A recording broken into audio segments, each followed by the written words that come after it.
pour laisser sur l'eau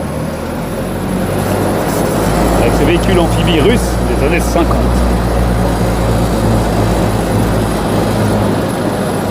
Wow, wow, wow, wow, wow. Oh, oh, oh, wow, wow.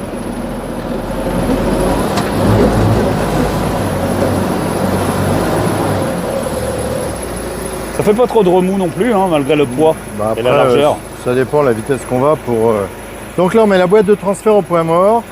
On embraye la vitesse, on embraye l'arbre d'hélice ici. D'accord. Et une fois que l'arbre d'hélice est embrayé, ben on y va. Et là, on peut accélérer. Et là, on voit qu'en deuxième, ben, c'est beaucoup plus souple qu'avec une Jeep amphibie. Ça fait beaucoup moins de bruit. Hein, c'est beaucoup plus performant. On voit que ça tourne beaucoup plus facilement. Ah oui, oui.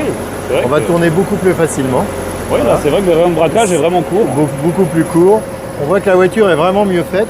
Et on voit surtout que le moteur est beaucoup plus puissant.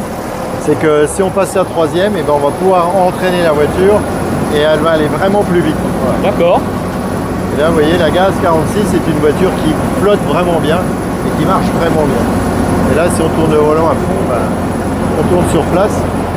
Ah oui, ouais, effectivement, on voit que c'est... Ah ouais, ça n'a rien à voir avec une GPA. Ça tombe moins, on dirait. Bah oui, c'est beaucoup plus large, c'est plus lourd, plus gros, c'est mieux fait. Quoi, voilà. C'est une voiture géniale. Et ça braque dans les deux sens vraiment bien. C'est très très maniable, donc dans un port, tu peux très facilement éviter des obstacles. Ouais, c'est vraiment une super bagnole. La Gaz 46 reste une voiture amphibie extrêmement fiable et extrêmement